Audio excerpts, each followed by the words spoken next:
Very good morning to all. Today we are going to talk about Robert Browning's poem The Last Ride Together, part 2nd. Yesterday we talked about the first three stanzas of this poem.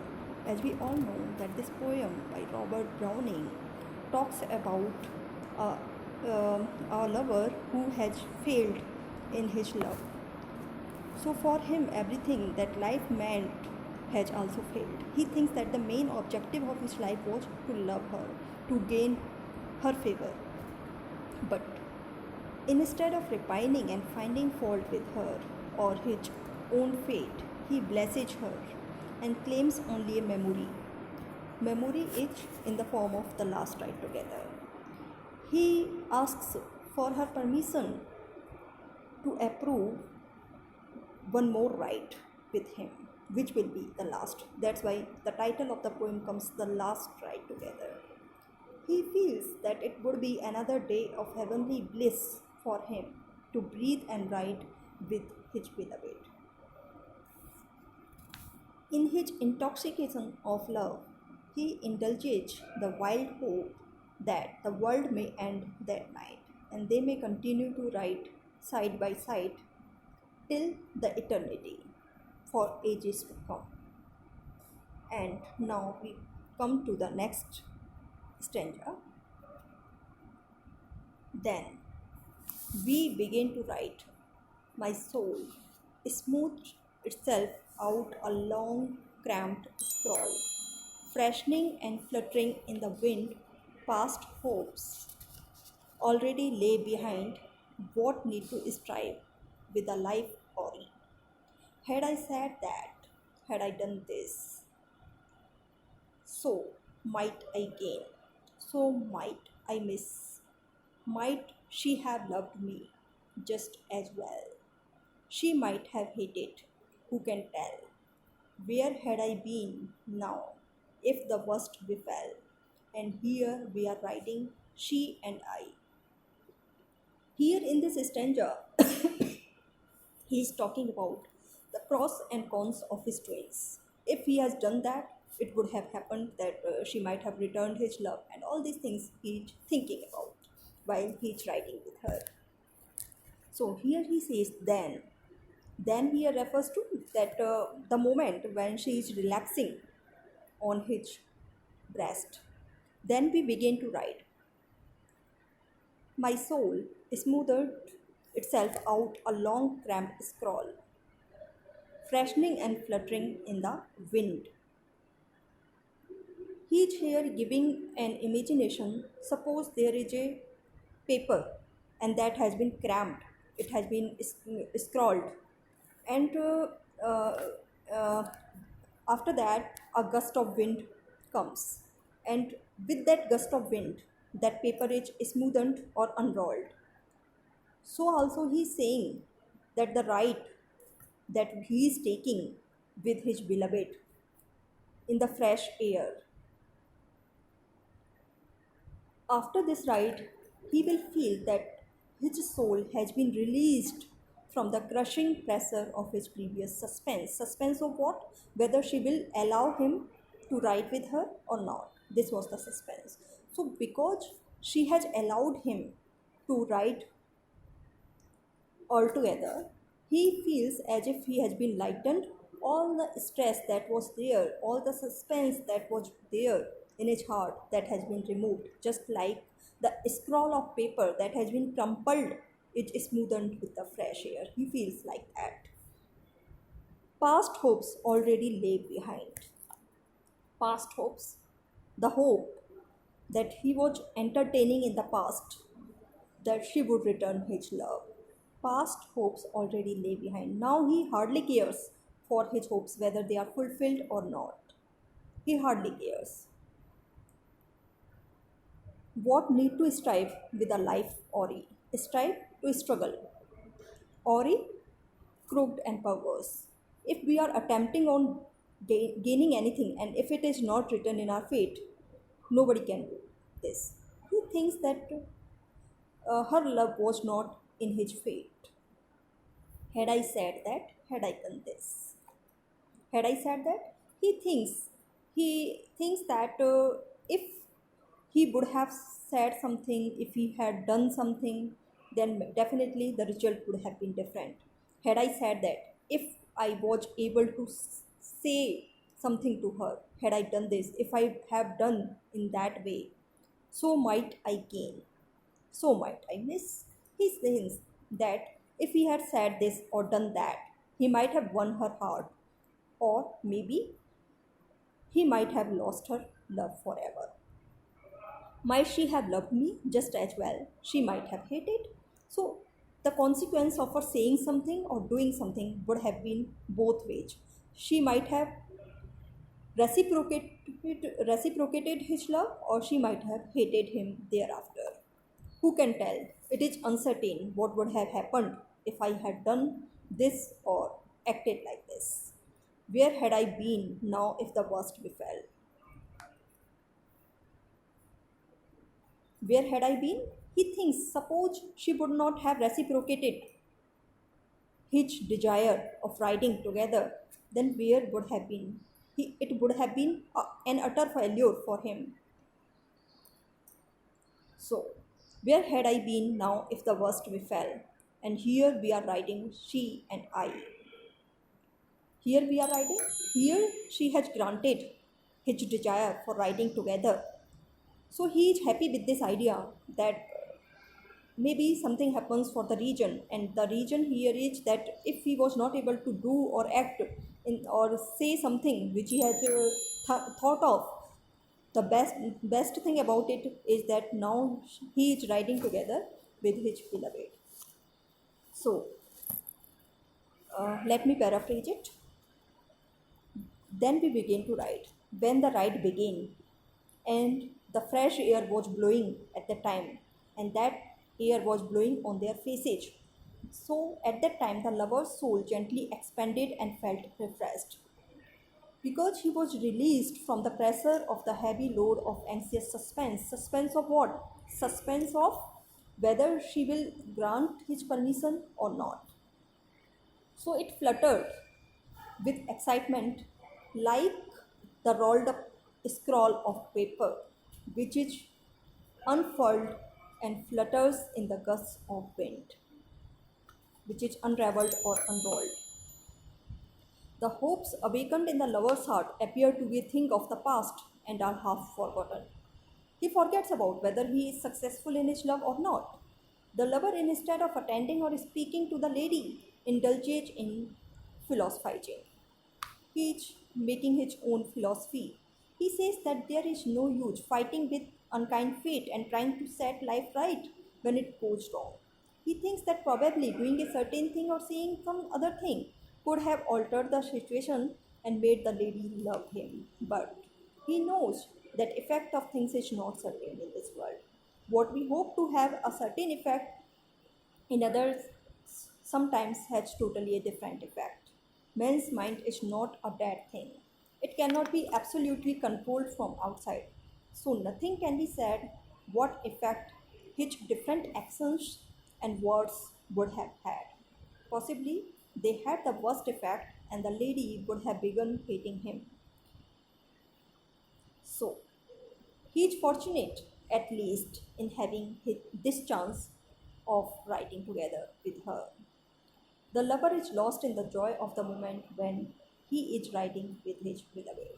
He don't want to think about the past at this particular moment. So let us come to the next paragraph, next stanza. Fail I alone in words and deeds, why all men strive and who succeeds? We rode, it seemed my spirit flew, saw other regions, cities new.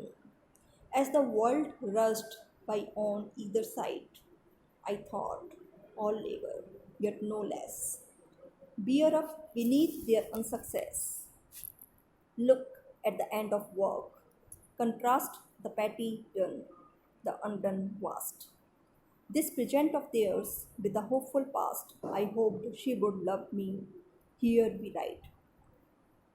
So, here in these lines, the speaker is thinking about The idea, he is giving an idea that there are so many people who want to do so many things in their life, but when actually it comes to it turn their thought into action, they fail. And suppose they have taken the action, whether they will accomplish the work that they have undertaken or not, it is uncertain. So he thinks that his situation is far much better than the others because at least he has got the chance of riding together with his beloved, though he was not able to regain his love. So here he says, fail I alone in words and deed. He thinks that failure to gain one's object is almost universal and is due to the limitations imposed by God upon human capacities on earth. Because man's desires are infinite, but his capacities are finite. His limitations are there. Why all men strive and who succeeds? There are so many people who strive, who do labor to get the things, but how many of them succeed? There are very few who succeed in their task. We rode. It seemed my spirit flew. We rode the ride along with the beloved has taken place. We are riding together. It seemed my spirit flew. And along with that ride, he feels as if his spirit is now elated with joy and it is appearing to and fly and saw other regions and new cities. He is able to fly and see new cities and places as the world rushed by on either side. When they are riding very fast, and the objects on either sides of them are appearing as if they are running in the opposite direction. When we are traveling by a car or a train, it appears as if all the objects that are around us, they are running in the opposite direction. So he is feeling the same thing. I thought all labor, yet no less bear up beneath their unsuccess. All here refers to all the people. They work hard, they labor, they strive for the things, yet no less bear up beneath their unsuccess. But there are hardly very few people who bear up, who keep up their courage to get the success. And many of them fail to get success, unsuccess. They fail. They look at the end of work. The amount of work that is done is much less than what remains unfinished. The success is very limited in comparison to the failure. Look at the end of work. Contrast the petty done, the undone past. There are so many things which are still remaining to be done. Only a few part of it is done. The petty done. Petty means very few part of has been accomplished. The undone past. There are so many things yet to be done. Vast, very large amount, we can say. This present of theirs with a hopeful past. This present means actually what they are able to accomplish at the present moment. This present of theirs with a hopeful past. In the past, they have thought of so many things to do. Hopeful. They were hopeful that they will accomplish all the tasks that they have desired for. But in the present, they have done very few. I hoped she would love me. Here we write. The speaker also hoped to win the love of the lady, but now they are riding together. Though she did not reciprocate his love, still she granted his desire for the last ride together. So he is expressing his optimistic spirit, though he is aware of the fact that his love is not reciprocated, but still he feels at least he succeeded in gaining his desire for riding together with her the last ride. So let me paraphrase this. He reflects that he is not the only man who has failed to say something or do certain things. All try and they struggle, but few succeed to achieve, and they have to put up with success. There are so many people who are failing in their attempts. If we were to contrast what we planned to achieve with what we have actually achieved, we will realize that what has been done is petty, it is almost nothing, whereas what remains is very much vast. It is a huge amount of the things are remaining to be done. The present is depressing, therefore, but the past very hopeful. Because in the past we have the hopes that we will do this thing or that thing, but when it comes to reality in the present, there are so many things which are undone, which are not completed. The speaker has also dreamt. He had the dream of winning her love, but at the present moment, he is satisfied with the thing that she has allowed him to write with her.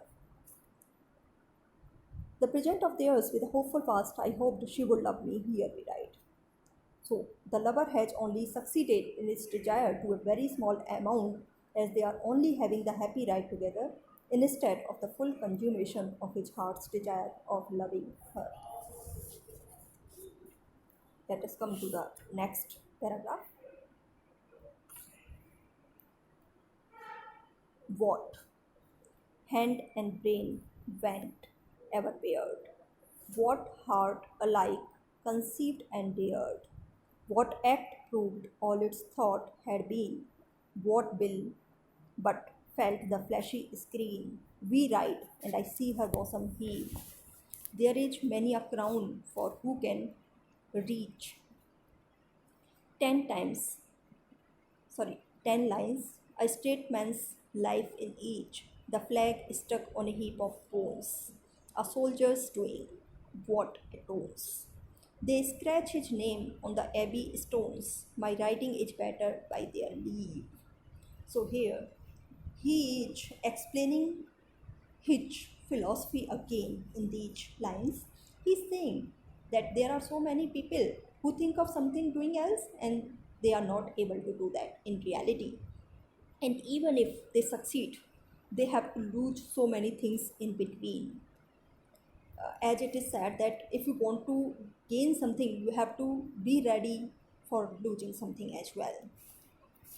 So here, what hand and brain went ever paired. Hand here refers to when we are acting, when we are doing some work. Brain here refers to the thinking process. He's saying that both mind and hand, action and thought, they are not pairing with each other. We think about so many things, but they cannot all be converted into actions. The planning is not, you see, is not executed as such. We plan for so many things, but we are able to execute only a few. What heart alike conceived and dared. And even if we have thought of, we have the will power to do this thing, to this or that thing, we have planned for that. Have the courage to implement that thought. At times, it happens that we are hardly having any courage to accomplish the task that we want to do, that we have thought of. We can never actually do or achieve in full what we plan or aspire to do. Those who have the power to initiate the things do not always have the courage to accomplish it, to complete it. They live in between. What act proved all its thought had been? There are only few things which are undertaken out of what we have thought. What will but felt the flashy screen.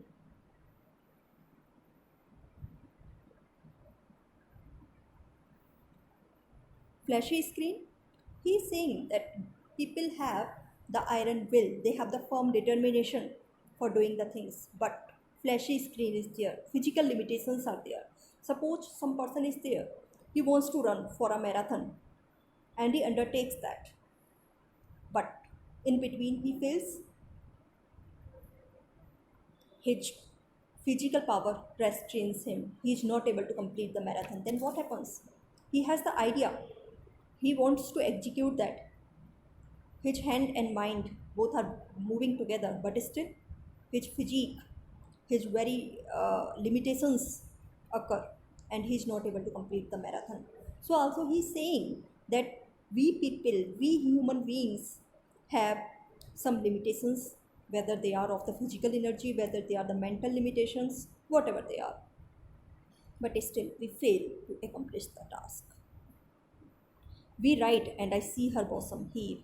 They are writing together, he and his beloved, and I see her bosom heave. And when they are writing together, she is taking deep breaths out of passion and emotions.